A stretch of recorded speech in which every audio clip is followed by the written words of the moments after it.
வீரப்பன் வீரப்பன் வந்து தொடர், ஆமாம் சந்தனக்காடு, அந்த தொடர் வரும்போது பார்த்து நான் வியந்தப்போ நானும் தம்பி அடிக்கடி பேசிக்கிறதுனால பாராட்டிக்கிட்டு இருந்தேன். அப்போ நான் எங்கள் தலைவர்கிட்ட சந்தித்து பேசிக்கிட்டு இருக்கும்போது அப்போ எங்காலும் பேச்சு வந்துருச்சு, வீரப்பனுடைய பேச்சு வந்துருச்சு. அப்போ பேச்சு வரும்போது அவருக்கு அவர் மேலே பெரிய மதிப்பு, வீரப்பனார் மேலே பெரிய மதிப்பு. அது காரணம் அது எனக்கிட்ட சொன்ன வார்த்தையை நான் பதிவு செய்கிறேன். நம்ம இனத்தில் அந்த இடத்துல ஒரு வீரன், அந்த இடத்துல ஒரு வீரன், அதனால எனக்கு அவரை ரொம்ப பிடிக்கும் அப்படின்னு. அவர் கண் பார்வை கொஞ்சம் மங்கிருச்சு அப்படிங்கிறது அப்போ அவருக்கு சொல்லப்பட்டிருக்கு. அப்போ அது இங்கே அழைச்சிட்டு வந்து இங்கே மருத்துவம் செஞ்சிடலான்னு தான் அதுக்கு பெருமுயற்சி எடுத்தவர் எங்கள் தலைவர். அதை கொடுத்து ஒப்படைக்க சில ஆளுகள்கிட்ட கொடுத்தது, அந்த செய்தி கசிஞ்சு அது உளவுத்துறை வந்து ஈழத்தமிழில் உள்ளே போய் பேசி அது பெரிய திரைக்கதை நடந்துச்சு. அந்த வேற நடந்துச்சு. எப்படி இறந்தாருன்னு கேட்டபோது நீங்களும் தெரிஞ்சுக்கணும்ல அந்த அதில் இது சுற்றுலா ஒன்றும் சொல்லலை செய்யலை. உறவுக்காரர்கிட்ட அவருக்கு வழக்கமாக கொடுக்குற இடத்துல மோரில் விஷத்தை கலந்து கொடுத்து கொண்டுட்டாங்க. அது ஆங்கில படம் போல் இருக்கும் பாருங்க. எல்லாரும் மோரை குடிச்சிடுறாங்க. குடிச்சிட்டு போய் அந்த ஓடையில் வாய் கழுவ போகும்போது ஏதோ இருக்குது இதில் மயக்கமாக வருது, இதை குடிச்சிடாதீங்கன்னு சொல்ல திரும்பும்போது நம்மளால் குடிச்சிட்டு இருந்துறாப்புல. எப்படி இருக்கு பாருங்க. இறந்து 2 நாள் கழித்து ஒரு ஆடு மேய்க்கிற சிறுவனை அனுப்பி பார்த்துட்டு செத்துட்டாருன்னு உறுதி செஞ்சுட்டு போனதுக்கு பிறகு மீசையெல்லாம் வெட்டி வண்டியில் ஏற்றி ஆட்டு ரத்தத்தை தெளித்து சுட்டு நாடக குழுவுக்கு இது ஒன்றும் புதுசு இல்லையே அப்படி சொல்லப்பட்டதான். அப்போ அதை சொன்னவொன்னே நான் நினச்சேன் கிட்ட நெருங்கி இருக்க முடியாது, இல்லைன்னா இப்படி தான் கொண்டிருக்க முடியும்னு சொல்லிட்டு சொன்னாங்க. அப்புறம் அந்த அப்பப்போ நேரம் கிடைக்கும்போது கொஞ்சம் நேரம் அந்த தொடரை பார்க்குறேன், மறுபடி முழுசாக பார்க்க முடியும்போது அப்போ தான் நான் தம்பி கௌதமனே என் தலைவருக்கு சொல்லி தம்பி தான் அதை எடுத்திருக்கிறார் அப்படின்னா, அப்போ முழுமையாக பார்க்குறதுக்காக நான் வந்து என்னுடைய அன்பு சகோதரன் என்னுடைய ரத்தம் வேல்முருகன் அவர்கிட்ட பேசி தம்பிக்கிட்ட பேசி அந்த மொத்த தொடரையும் வாங்கி பெட்டியில் வச்சு அப்புறம் அனுப்பி வச்சேன் தலைவருக்கு. அதில் கௌதமன் எவ்வளோ பெரிய படைப்பாற்றல் கொண்ட ஒரு படைப்பாளி என்பது அது தெரியும். அதுக்கப்புறம் இப்போ படையாண்ட மாவீரா கண்ணன் அவர்கள் சொன்னது மாதிரி என் மேலே தனிப்பட்ட அன்பு கொண்ட என் அண்ணன் காடுவெட்டி குரு அவர்கள், எங்கள் 2 பேரையும், நான் ஒரு திசை அவர் ஒரு திசை, நாங்கள் அவர் இந்த வட பக்கம் நாங்கள் தென் பக்கத்தில் இருந்த பிள்ளைகள். ஆனால் 2 பேரை இணைத்தது எங்கள் தமிழ், அந்த இன உணர்வு மான உணர்வு எல்லாவற்றுக்கும் மேலாக உலகத்தமிழ் பேரினத்தை இணைக்கிற பெரும் காந்தமாக இருக்கிற எங்கள் தலைவன் பிரபாகரன். 2 தான் எங்களை இணைச்சது. இப்போ நம்ம அவரை மாவீரர் என்று போற்றி கொண்டிருக்கிறோம். அவர் சொல்கிறார் உலக தமிழனுக்கு ஒரே ஒரு தலைவன் தாண்டா, அது என் தலைவன் பிரபாகரன் தான் பேசுறது இருக்குது. நான் கூட என்னுடைய தனிப்பட பதிவில் அப்போ நாங்கள் எப்போ பார்த்தாலும் நாங்கள் பொங்கு தமிழில் சந்திப்போம். எங்கள் ஐயா அது அறக்கட்டில் இருக்குது, அந்த தியாகராய நகரில், அங்கே தான் நாங்கள் எல்லாம் சந்தித்து பழக்கம். எங்கள் ஐயா என் மேலே வச்சுருந்த அன்புக்கு ஒரே ஒரு சான்று சார், எங்கள் ஐயா மருத்துவர், பெரிய பெரிய அப்போ நான் கட்சி ஆரம்பிக்கல, நான் திரைப்பட இயக்குனர் தானே, சட்டமன்ற உறுப்பினர்கள் தலைவர்கள்லாம் பார்க்க வந்திருப்பாங்க. நானும் ஒரு ஓரத்தில் உட்காந்துருப்பேன், ஐயா வர சொல்லிட்டாங்க பார்க்கணுன்ட்டு. நேராக வருவாங்க, வாங்க அப்படின்னு என் கையை பிடிச்சி உள்ள கூட்டிகிட்டு போயிடுவாங்க. இருக்கிற எல்லாருக்கும் ஒரு வியப்பாக இருக்குது, இவன் யார் அந்த பையனை பிடிச்சி கூட்டிகிட்டு போகிறாங்க. அப்புறம் போய் பேசிட்டு நான் வந்த பிறகு மற்ற ஒவ்வொருத்தராக சந்திப்பாங்க. அதில் எங்கள் ஐயா என் மேலே வச்சுருந்த அந்த பற்று இன்னைக்கு வரைக்கும் எனக்கு நெகிழ்ச்சியாக இருக்குது. அப்போ அந்தப்போ நான் எங்கள் அண்ணன் காடுவெட்டி குரு இருப்பாங்க. அப்போ நிறைய பேசுவோம். அப்போ அந்த நேரம் ஈழப்ப சிக்கல்களை பேசுவோம், தலைவரை பற்றி பேசுவோம், மொழி குறித்து பேசுவோம், போராட்டம் குறித்து பேசுவோம். அப்போ தான் நாங்கள் தமிழ் பாதுகாப்பு இயக்கம் வச்சு மொழி மீட்சிக்கு பாடுபட்டோம். இல்லைன்னா 85 வயசில் தமிழை தேடி ஒரு தலைவன் இந்த நாட்டில் நடந்து போகிறாரு தெருவில்லைன்னா அது எங்கள் ஐயா மருத்துவர் ராமதாஸை தவிர அவர் இருக்க முடியாது. அப்படிப்பட்ட அன்பு என் மேலே எங்கள் அண்ணன் காடுவெட்டி குரு அவர்களுக்கு. என் தம்பி சொன்ன அந்த மருத்துவமனை காட்சியில் நான் அவர் மருத்துவமனையில் மருத்துவம் எடுத்துக்கொண்டு இருக்கும்போது அவரை பார்க்குறதுக்கு சென்று பார்க்க முடியல. அவர் சிறப்பு சிகிச்சை பிரிவில் இருந்தார். அது இன்னும் என் கண்ணுக்குள்ளே இருக்குது. அவ்வளோ பெரிய ஒரு தனி மனிதன் அப்படிங்கிறது எல்லாராலையும் ஒரு மனிதன் நேசிக்கப்படுறது ரொம்ப கடினம், ரொம்ப கடினம்.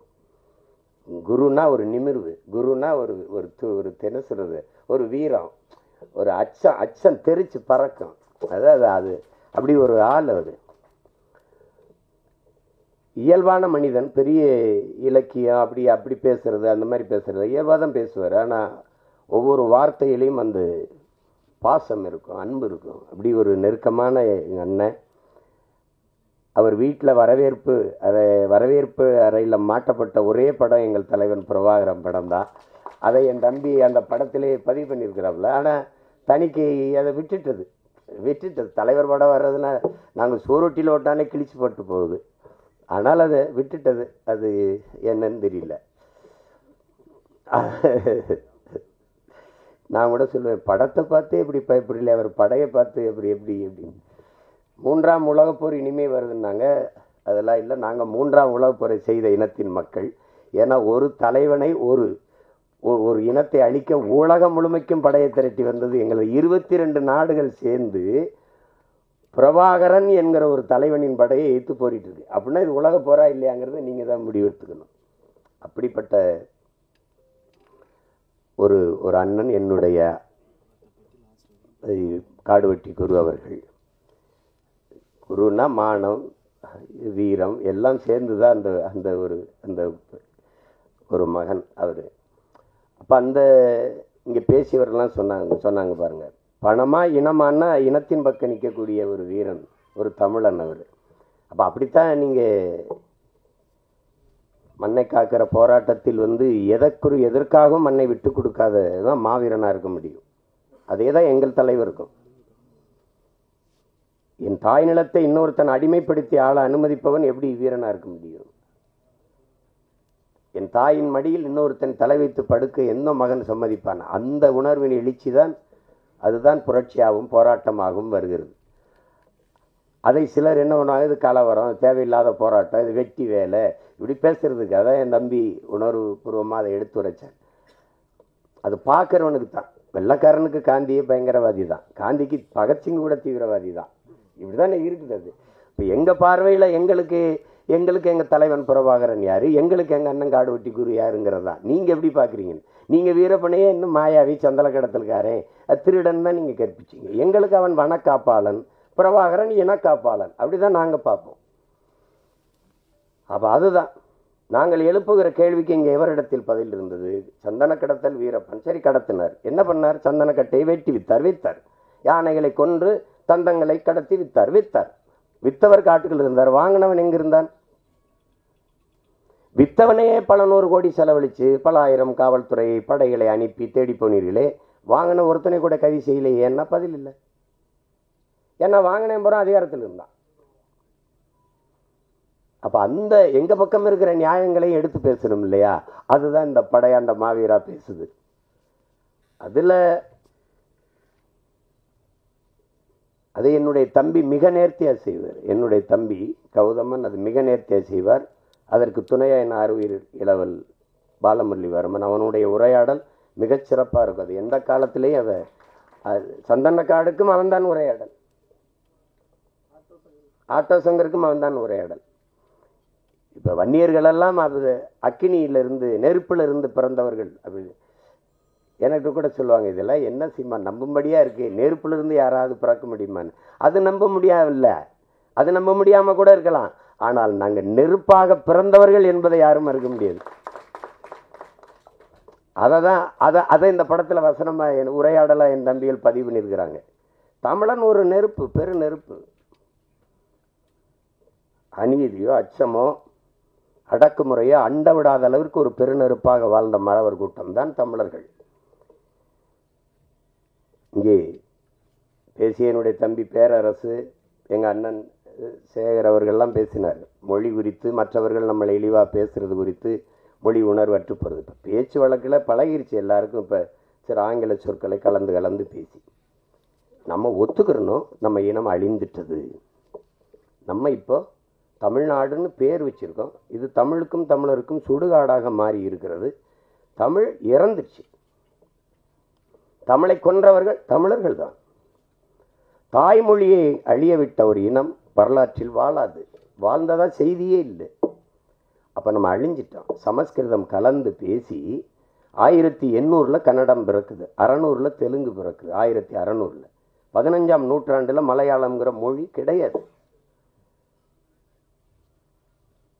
தமிழில் இருந்து சமஸ்கிருதம் கலந்து எப்படி கலந்தோம்? வணக்கம், நமஸ்காரம், சோறு, சாதம், மகிழ்ச்சி, சந்தோஷம், அப்படி பிரிஞ்சிருச்சு. இப்படிதான் போச்சு. இது சாப்பிட்டீங்களா நீங்க, போஞ்சேசிரா நீரு, ஒரே ஒளி அளவில் தான் பேசிட்டு இருப்பான். இப்படி போயிருச்சு. கடைசியா துளு, கன்னடமும் கலிதெலுங்கும் கவின் மலையாளமும் துளுவும் உதிரத்தில் உதித்தவேன் தமிழ் தாய் வாழ்த்துல பாட்டு இருக்குது. அதை ஆட்சியாளர்கள், அன்றைய ஆட்சியாளர்கள் ஆரியம் போல் வழக்கொழிந்தை தூக்கினார்கள். ஏனால் அந்த பிராமணர்கள் வாக்கு போயிருமோ. அது கன்னடமும் கடிதலுங்கும் கவின் மலையாளமும் அதை சொன்னா அந்த மொழி பேசக்கூடிய மக்களின் வாக்கு போயிடும், அவங்க குறைவா நினைப்பாங்க. தமிழுக்கு அந்த பெருமையை கொடுக்க அன்றைய ஆட்சியாளர்களுக்கு இப்ப கூட கீழடி 2500 ஆண்டுக்கு முன்னாடி இருக்க தமிழனின் தொன்ம நாகரிகம் ஒரு தோராய கணக்கு தான் 2600 5000 ஆண்டா கூட இருக்கலாம். 2 ஏக்கர்ல தோண்டிட்டு இது திராவிட நாகரிகம்னு ஒரு கூட்டம், இது இந்திய நாகரிகம் என்ற ஒரு கூட்டம். 2500 ஆண்டுக்கு முன்னாடி இந்தியா ஏது? இந்த நிலப்பரப்பு ஏது? ஒன்னா இருந்ததா? இப்படி ஒரு பேர்ல இருந்ததா? 2200 ஆண்டுக்கு முன்னாடி திராவிடம்ங்கிற சொல் ஏது? திராவிடம்ங்கிற ஒரு நாடு ஏது? இதெல்லாம் ஏது? இந்த கன்னடம் தெலுங்குலாம் ஏது? இது தமிழர்கள் நாகரிகம், தமிழனுடைய பண்பாடு, தமிழனின் அடையாளம், தொன்மம் என்று சொல்ல வாய் வரல. அதை விட்டு கொடுக்க முடியாது. தமிழனுக்கு அந்த பெருமையை கொடுத்துடக்கூடாது. அதான் இவங்களுக்கு இருக்கிற சிக்கல். இந்த நிலையில்தான் வீழ்த்தப்பட்ட தமிழ் தேசிய பிள்ளைகள். எங்கள் தலைவர் சொல்லுகிறார், உலகத்தில் 13 கோடி தமிழ் மக்கள் உலகெங்கும் பரவி வாழ்ந்தாலும் தமிழீழ மண்ணில் தான் தமிழ் தேசிய மக்களின் ஆன்மா விழிப்புற்றதுங்கிறார்.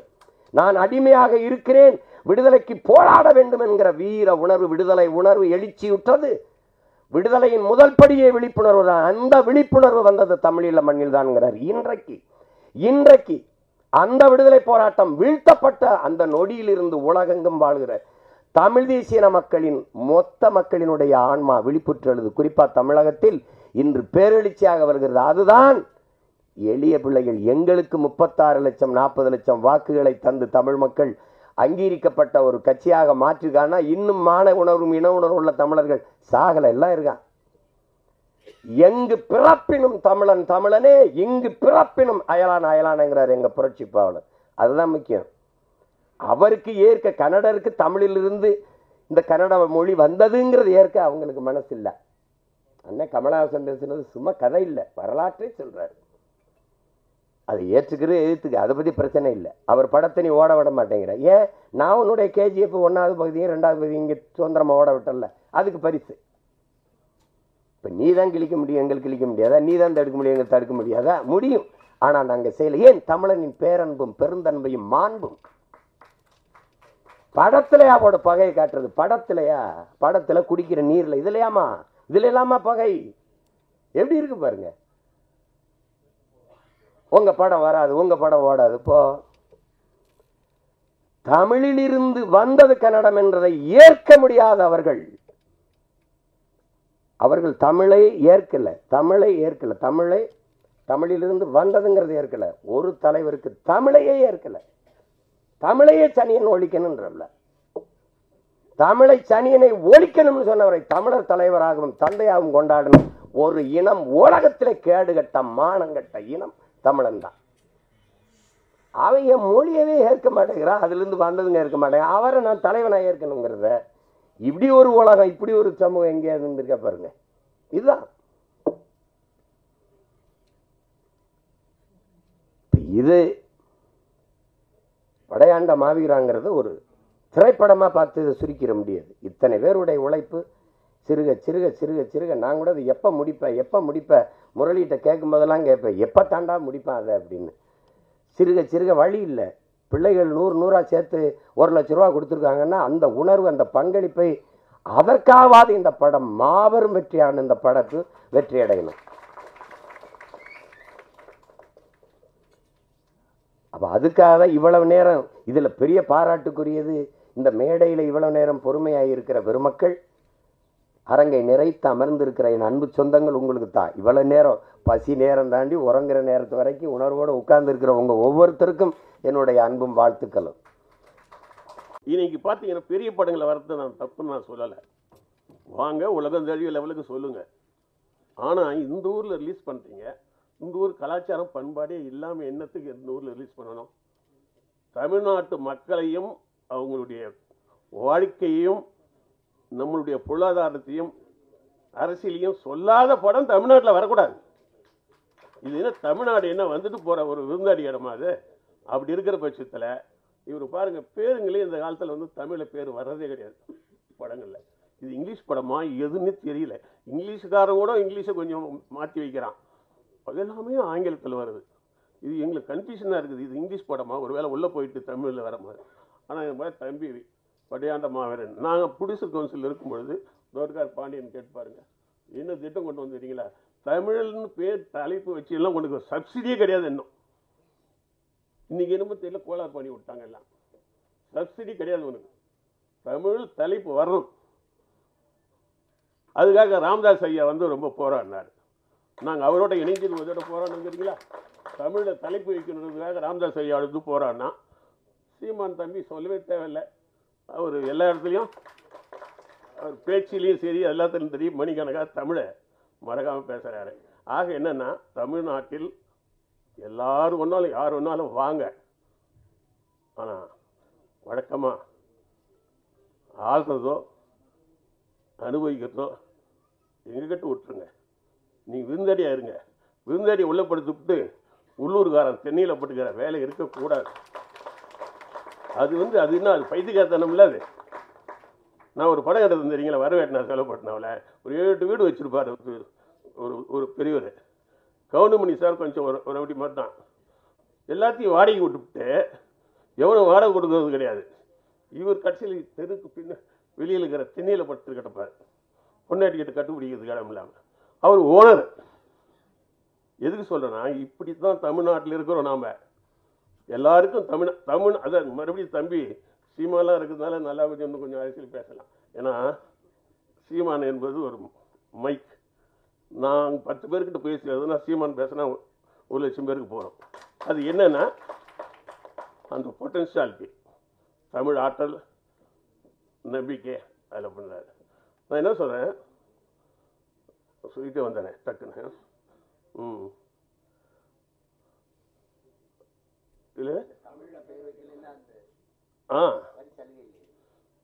தமிழில் பேர் வைக்கலாம், வரி சலுகை இல்லைன்னு நான் சொன்னோம். இப்போ டக்குன்னு செக்காச்சு.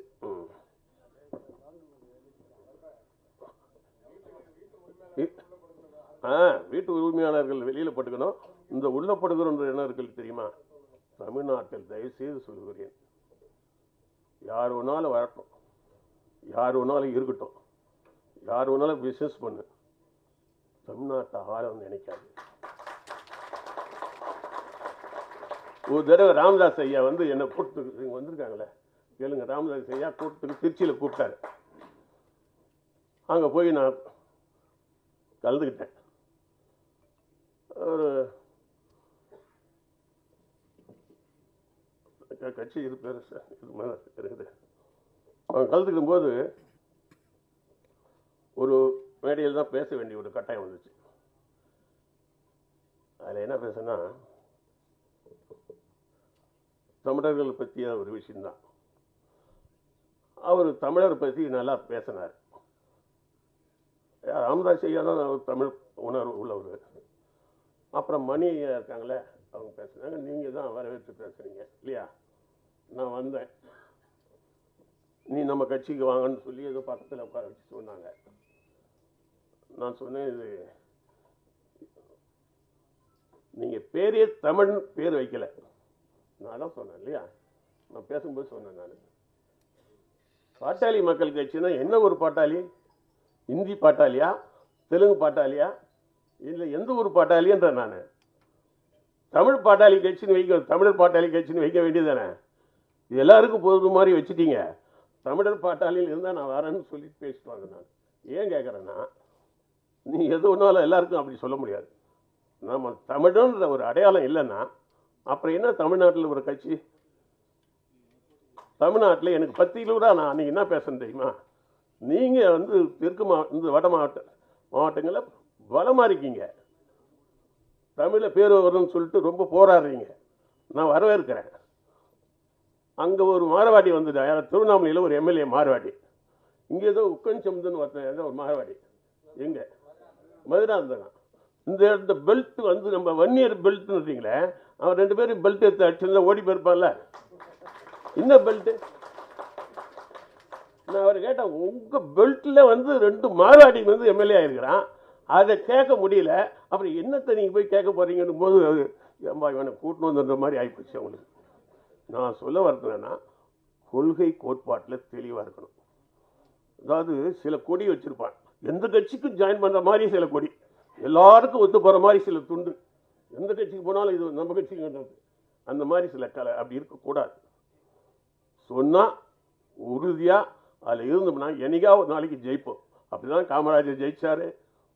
காங்கிரஸுக்குள்ளே இருந்து விரல் விட்டாட்டினவர் காமராஜர், புரியுதுங்களா? அவர் காலத்தில் மாதிரிலாம் தமிழ்நாட்டுக்கு வளர்ச்சி இல்லை. அண்ணா சொல்லவே தேவையில்லை, மறுமலர்ச்சி ஏற்படுத்தினார். இப்படி ஒவ்வொரு விஷயத்துலையும் மறுமலர்ச்சி. தம்பி கௌதம் மேலே எனக்கு என்ன நம்பிக்கை இருக்குன்னா, தமிழன் படம் எடுக்கிறான். இந்த படம் தமிழ்நாடு பூரா நல்லா ஓடணும். அதுக்கு என்ன பண்ணணும்னா, படத்தில் நடிச்சவங்கள அப்படியே வீட்டுக்கு கூட்டு போயிடக்கூடாது.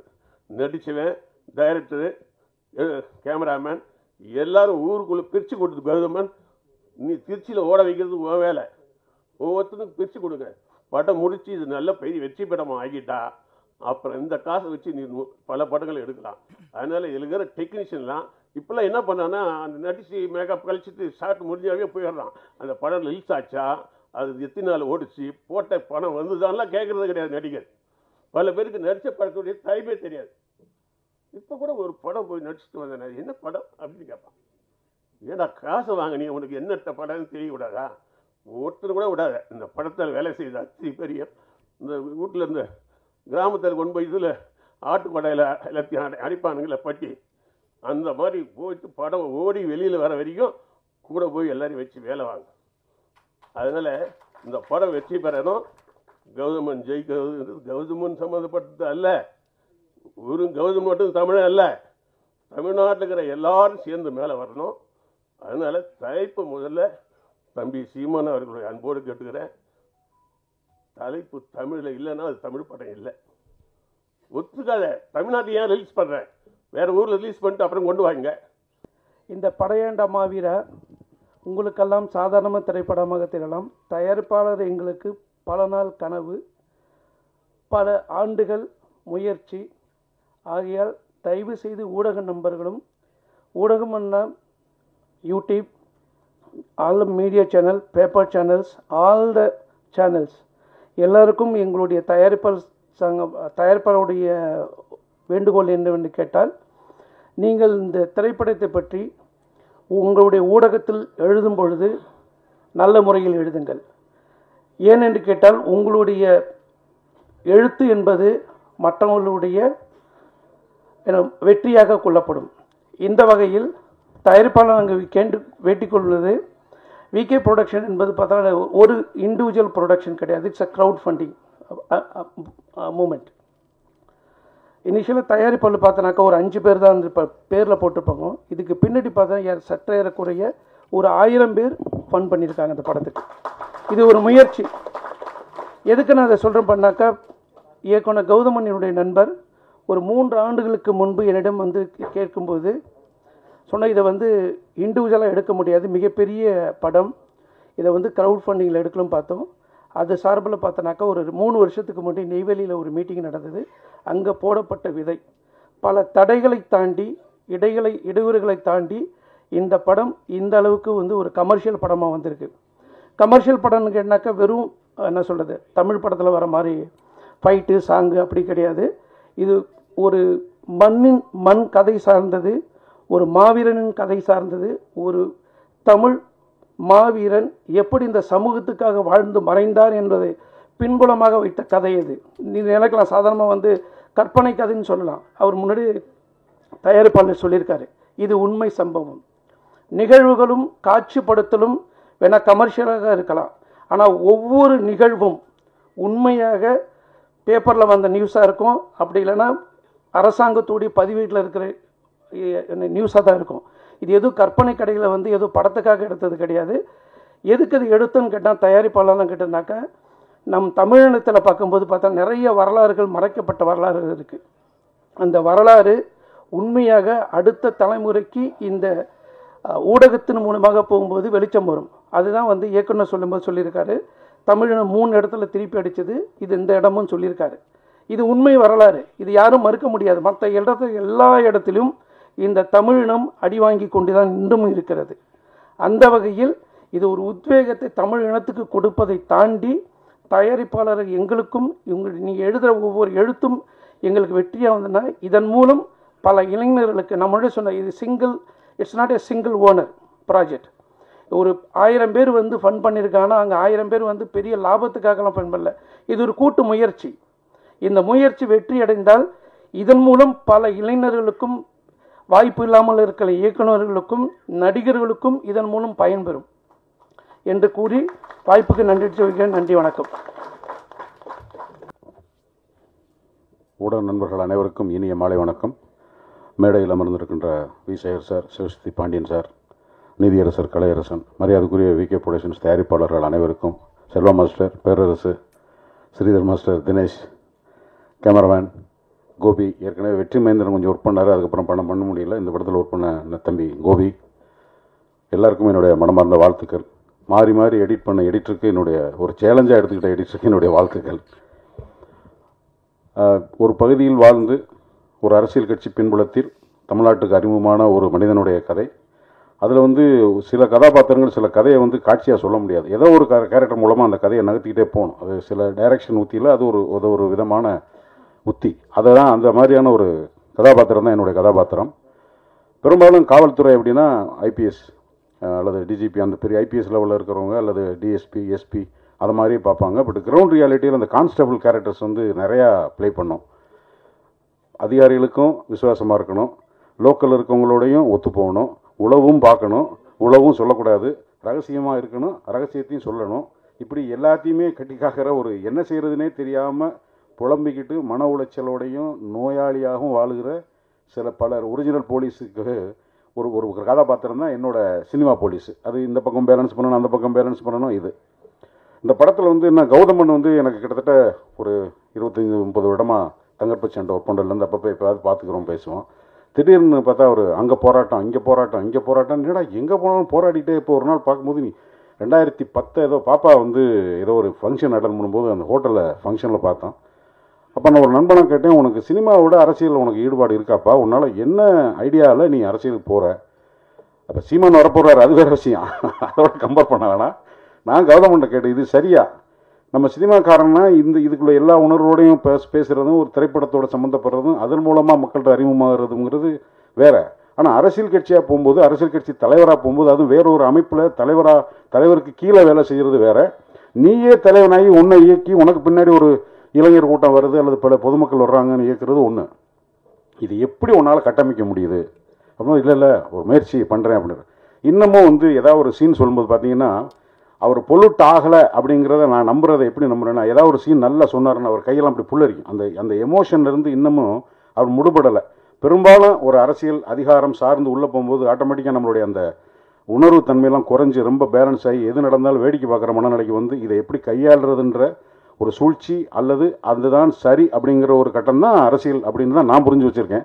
அதுக்குள்ளே ஒரு எப்படி பொருந்துறாருங்கிறது ஒரு கேள்வியாக இருக்கும்போது இந்த படத்தில் திரும்பவும் பொங்கி பொங்கி பொங்கி பொங்கி அப்பா பொங்காத, இதை இப்படி பண்ணலாம் அப்படி பண்ணலான்னு பேசி பெரும் போராட்டத்துக்கு அப்புறம் இப்போ ப்ரொடியூசர் பேசும்போது தான் தெரியும், சார் ரொம்ப மெச்சூர்டாக பேசுனீங்க சார், ரொம்ப நல்ல அருமையான ஸ்பீச், ரொம்ப மோட்டிவேட்டடாக இருந்தது. ஒரு 1000 பேர் ஃபண்ட் பண்ணுறீங்கிறது சினிமாவுக்கு எதிர்காலத்தில் தயாரிப்பாளர் சிவசக்தி பாண்டியன் சார், வி. சேகர் சார்லாம் இந்த சினிமாவில் வந்து பழம்பெரும் தயாரிப்பாளர்கள் பணம் காசு எப்படி பிரட்டுறதுன்றது அவ்வளோ சாதாரணம் இல்லை. ஒரு ஷூட்டிங் முடித்து அந்த படத்தோட ஆடியோ ரிலீஸ், ட்ரெய்லர் ரிலீஸ் வந்து தேட்டருக்கு போகிறதுங்கிறது இன்றைய சூழ்நிலை மிகப்பெரிய சவால். அது பொருளாதார ரீதியாக பல்வேறு சிக்கல்கள் இருக்குது. ஊடகங்களில் வந்து தேட்டர் ரிலீஸ் ஆகி இப்போ வெளியில் வர்றதுக்கு முன்னாடியே படங்களில் வந்து இந்த படம் அது அப்படி இப்படின்னு போகும்போது அதையும் தாண்டி சில படங்களை வந்து மக்கள் எதை விரும்பி பார்த்து காப்பாற்றுறாங்க. இந்த படம் அந்த மாதிரி ஒரு எமோஷனலான ஒரு அப்ரோச் உள்ள ஒரு படம். அதில் ஒரு நல்ல கதாபாத்திரம் கொடுத்ததுக்காக கௌதமனுக்கு என்னோட நன்றி. கௌதமனுடைய புதல்வர் எங்கே இருக்காரு? ஐயா, நான் மாயாண்டி குடும்பத்தோடு ஒரு 10 வருஷம் முன்னாடி ஒரு படம் நடித்தேன். அதில் எங்கள் அக்கா மையன் ஒருத்தன் வந்து படிக்க போவான். அவனை ஒரு சின்ன சண்டை சீன் வரும்போது எனக்கு ஒரு டைலாக் எடுத்தார். டேய் ஜாக்கிரதையா இருடா, ஊருக்குள்ளே எல்லாரும் இழுத்து விட்டு போயிடுவாங்க, ஒழுங்காக போய் படி அப்படின்னு. அதைத்தான் நான் உனக்கு சொல்ல விரும்புகிறேன். சமீபத்தில் உன்னை பற்றி ஒரு செய்தி வந்தது, எதையா இழுத்து விட்டு போயிடுவாங்க, உன்னுடைய இலக்கு எதுவோ அதில் நீ ஜாக்கிரதையாக இருந்து அச்சீவ் பண்ணணுன்றது படத்தில் நல்லா நடிச்சிருக்க. தனுஷ் படத்தில் இட்லி கடையிலையும் நல்ல கேரக்டர் பண்ணால் ரொம்ப நடித்தோம். ஸோ நல்ல நடிகனாகி நீ வரணும். மற்ற ஏரியாலாம் இப்போ வேண்டாம், உனக்கு சொல்ல வேண்டியது என்னோட கடமை. வாழ்த்துக்கள், எல்லாருக்கும் நன்றி. வணக்கம். படையாண்ட மாவீரா திரைப்பட பாடல்கள் மற்றும் முன்னோட்ட வெளியீட்டிற்கு வந்திருக்கிற நான் பெரிதும் மதிக்கிற, அவர்கள் மீது நானும் என் மீது அவர்களும் பேரன்பும் பெரும்பாசமும் கொண்டிருக்கிற எனது மனதுக்கு நெருங்கிய உறவுகள், இந்த மண்ணையும் மக்களையும் நேசிப்பது போலவே ஒரு பக்கம் என் திரைத்துறையையும் என் திரை குடும்பத்தையும் நேசிக்கிற எனது மனதுக்கு பிரியப்பட்ட பேரன்பு கொண்ட மேடையிலேயும் மேடைக்கு கீழேயும் இருக்கிற உங்கள் அனைவருக்கும் எனது மனம் நெகிழ்ந்த நன்றியும் வணக்கமும். இது நான் இயக்கி நடித்திருக்கிற படைப்பு. உண்மையிலே ஒரு படைப்பாளி அவனுடைய படைப்பு தான் பேசணுமே ஒழிய அவன் பேசுவதுங்கிறது கொஞ்சம் கூடுதலான விடயமாக நான் எப்பொழுதும் பார்ப்பேன். ஆனாலும் கூட சில விடயங்களை இங்கே நான் சொல்ல வேண்டியது இருக்கு. இந்த படைப்பு விகே புரொடக்ஷன்ஸ், அதாவது நெய்வேலியில் தொடங்கி என் மீது பெரும் அக்கறை உண்டு. இப்படியே ஓடிக்கிட்டு இருக்கிய வழக்கு, வம்பு, சண்டை, எந்த மூலையில் எது நடந்தாலும், நீட்டுக்கான போராட்டமா, அனிதா வீட்டில் வழக்கு, காவேரி பிரச்சனையா, கத்திப்பாரா பாலம், மீனவர் பிரச்சனை, ஸ்டெர்லைட் பிரச்சனை, கன்னியாகுமரிக்கு ஓடுறது, ராமேஸ்வரத்துக்கு ஓடுறது, அதுக்கப்புறம் ஓடி அடங்குற நேரத்தில் இல்லை ஓடிக்கிட்டே இருக்கும்போது அல்லது களத்திலே பிடிச்சி தூக்கிட்டு போய் உள்ளே வச்சுறது, புழல். இப்படியே இருந்தால் எப்படி? சந்தனக்காடு போல் ஒரு படைப்பு எடுத்துட்டு இப்படி போய் எப்பப்போ முடங்கிறதுங்கிறது சரியானதல்ல அப்படின்னு என் மேலே அக்கறை கொண்டு ஐயா கிரியாடெக் பாஸ்கர், ஐயா உமாதேவன், சகோதரர் குரல் அமுதன், ஐயா நீலமேகம், இப்படி எண்ணற்றவர்கள், இங்கே மருத்துவர் மோகனசுந்தரம் ஐயா, இப்படி எல்லாருமே சேர்ந்து இல்லை அப்படின்னு சொல்லி இப்படி ஒரு படைப்பு செய்யலாம் அப்படின்னு அது அங்கே உருவாகி, அதன் பிறகு ஒரு கட்டத்தில் நிற்கும்போது, ஏன்னா மகிழ்ச்சி படம் எடுக்கும்போது என்னுடைய பேரன்பிற்குரிய சகோதரர், என் வாழ்க்கையில் மிக முக்கியமான ஆளுமைகள் தான் இங்கே இருக்காங்க, தயாரிப்பாளர் மணிவண்ணன் அவர்கள். இந்த நேரத்தில் இந்த இடத்துல உட்காந்துருக்கும்போது இந்த படைப்பு செஞ்சோம். இந்த படைப்பு நீங்கள் எல்லாரும் பார்த்தீங்க, உங்களுக்கெல்லாம் ஒரு பெரிய சிலிர்ப்பை முன்னோட்டமும் பாடல்களும் ஏற்படுத்தியிருக்குங்கிறதுல எனக்கு எந்த சந்தேகமும் இல்லை. படம் பார்த்ததுக்கு பிறகு படம் முடியும் போது இந்த மண்ணில் மட்டும் இல்லை, பார்க்கிற ஒவ்வொரு மனசுலையும் ஒரு பெரும் பேரதிர்வு ஏற்படும். நான் அதை உறுதியாக சொல்கிறேன். 30 கலைஞர்கள், பின்னணி குரல் கொடுக்குற கலைஞர்கள், பெண்கள் ஒரு 10-12 பேர், இளைஞர்கள், குழந்தைங்க, பெரியவங்க, இப்படி எல்லாரும் சேர்ந்து அந்த கூட்டு குரல் கொடுக்கறதுக்கு டப்பிங்கில். அப்போ வந்தவங்க அங்கங்கே பார்த்துக்கிட்டே இருந்தாங்க. கூட்டம் கத்துறது எல்லாம் பார்த்துருப்பீங்க, பெரும் கூட்டம், அந்த பெரும் செலவு, அதில் தான் நிறைய விவாதங்கள்லாம் நடக்கும். படத்தில் நடந்த சண்டையை விட நேரில் எங்களுக்குள்ள நிறைய சண்டை நடந்திருக்கு. ஆனால் ஒரு இடத்துல அப்படி ஒருத்தர் சாயும் போது ஓடி வந்து கட்டி பிடிச்சி தூக்கிறதும் அரவணைக்கிறதும் உச்சி முகர்கிறதுங்கிறதும் இந்த படைப்பில் நிறைய நடந்துக்கிட்டே இருக்கு. ஆக அந்த 30 கலைஞர்கள் ஒரு அறைக்குள்ள உட்காந்து கூட்டத்தில் கத்துறாங்க. அங்கங்கே காட்சி, கத்துறது, அழுவுறது, கோஷம் போடுறது, அப்படி இருந்தது. ஒரு கட்டம் நெருங்க நெருங்க காலையில் 9 மணிக்கு ஆரம்பித்து மாலை 6 மணிக்குள்ளே முடிக்கணுன்றது திட்டம். ஆனால் அது 7-8ன்னு அப்படி தாண்டி போகுது, அடுத்த கால் ஷீட்டுக்கு போகுது.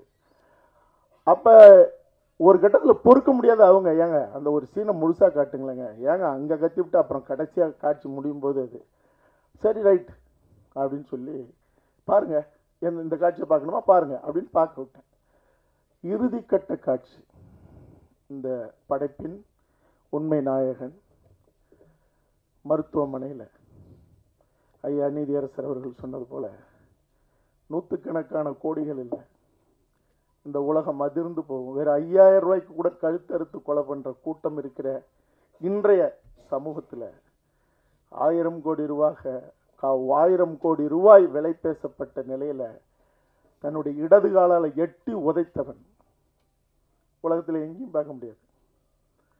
இந்த படம் வரும்போது அந்த பேருண்மைகள்லாம் தெரியும் போது அதிரும் மனித மனங்கள். அவன் சாதியாக இருக்கிறான், மதமாக இருக்கிறான் அப்படிங்கிறதுலாம் முக்கியம் இல்லை, இல்லை வேற்று மொழியாக இருக்கிறான், மனிதனாக இருந்தாலே போதும். அந்த 30 பேரும் அந்த இறுதிக்கட்ட காட்சியை மருத்துவமனையும் அவனுடைய மரணமும் ஊர்வலமும் இன்ஜினியர் பாரி அப்படின்னு இந்த 4 ஃப்ரேம்ஸ் இந்த குரல் பதிவு தளம், அங்கே ஒரு அறைக்குள்ள 30 பேரும் உட்காந்துருக்காங்க. ஒரு சின்ன அறை தான். நாங்கள் 2 பேரும் இங்கே அந்த பொறியாளர் அறையில் இருக்கோம். அந்த காட்சி போகுது, பார்க்குறீங்களான்னு நான் கேட்குறேன். ஏன்னா இறுதிக்கட்ட காட்சி என்ன மாதிரி மனநிலை, ஏன்னா இவங்க தினம் திரையை பார்க்குறவங்க, இந்த அவனுக்கு நீ பேசு, இவனுக்கு கத்து, இவனுக்கு திட்டு நின்று அப்படின்னு. அப்போ தினம் பார்க்குறவங்க அவங்களுக்கு வேற அது ஒரு பெரிய மரத்து போயிருக்கும்.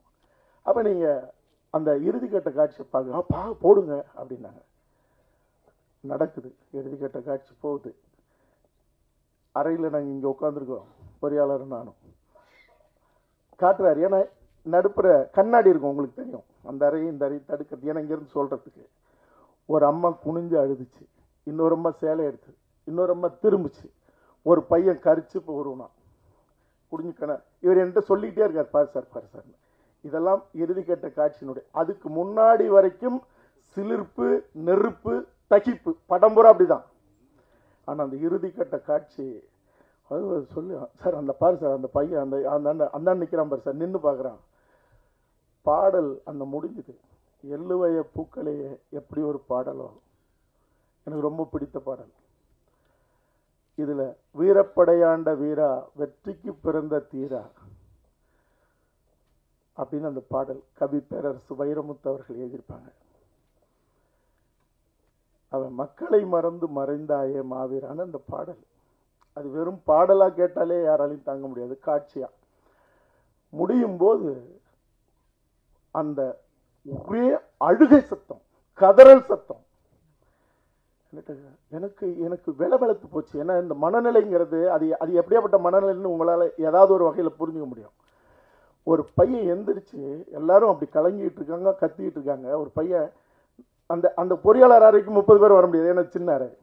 நீங்கள் இங்கே வரீங்களா, நாங்கள் வரட்டுமான்னு கேட்குறாங்க. கண்ணை தொடச்சிட்டு, இல்லை நான் வரேன்னு இப்படி வெளியில் போகிறேன். நான் போகிறதுக்குள்ளே 30 பேர் வெளியே வந்து என்னை கட்டி பிடிச்சிட்டு கதறி அழுததுங்கிறது அது என் படைப்புக்காகங்கிறது மட்டுமே நான் நினைக்கல.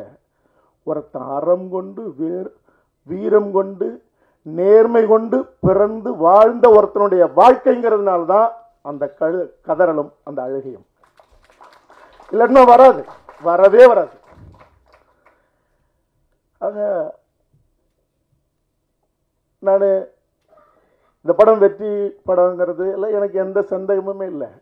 இன்னொன்று, என் மனது நெருங்கிய எத்தனையோ மூத்த பத்திரிகையாளர்கள் அவங்க பார்த்து நான் வளர்ந்துருக்கேன். நிச்சயமா அவங்க என்னை வளர்த்துணுன்னு நினைப்பாங்க. ஒரு படைப்பை எடுத்துட்டு ஒரு படைப்பாளி கெஞ்சவே கூடாது. உரிமை வேற, எப்படியாவது பாருங்க, எப்படியாவது வெற்றி அடைவீங்க. நீங்க வெற்றி அடைய வைக்கிறதுக்கான தரமும் தகுதியும் அறமும் நேர்மையும் உண்மையும் அந்த படைப்பில் இருக்குன்னா உலகத்தில் யாராலையும் அந்த வெற்றியை தடுக்கவே முடியாது. இந்த படைப்பினுடைய வெற்றிங்கிறது அது நான் இவ்வளோ காலம் போராடினேன், எல்லாரும் தெரியும். எல்லாத்தையும் விட்டுட்டு ஓடும்போது தான் இழுத்து பிடிச்சி என்னை நிறுத்தி இடையில என்னுடைய போராட்டம் குறைவாக இருக்கும். அப்படி இருந்தும் பரந்தூருக்கு போயிட்டேன். போய் அங்கே உண்டு இல்லைன்னு பண்ணிவிட்டேன்.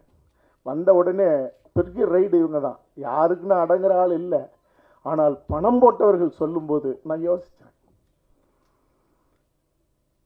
இந்த படைப்பு படையாண்ட மாவீரனுடைய வெற்றி. அதாவது நான் சந்தனக்காடு எடுத்தேன், ஒரு இனமும் வனமும் சிதைந்த வரலாறு.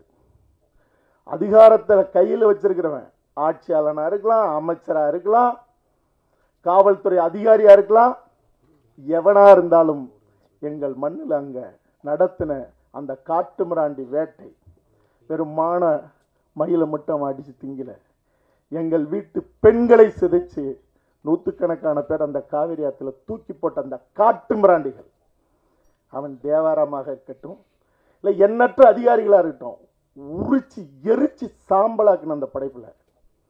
ஏன்னா என் மொழியை பேசுகிற,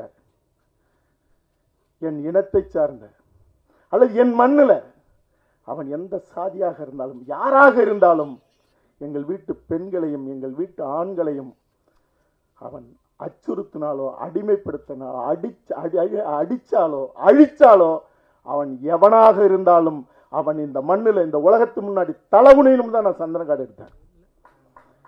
அது ஒரு இனமும் வனமும் சிதைந்த வரலாறு. முந்திரிக்காடு இது. ஒரு நிலமும் ஒரு இனமும் அழிக்கப்பட்ட வரலாறு இது. அந்த பின்புலத்தை பாருங்க. இந்த படம் பேசும், இந்த படம் அடிக்கும், இந்த படம் ஏற்படுத்துகிற அந்த கேள்வியும் வேள்வியும் பதில் சொல்றதுக்கு இங்க யாரும் இருக்க முடியாது, ஆள் இல்லை.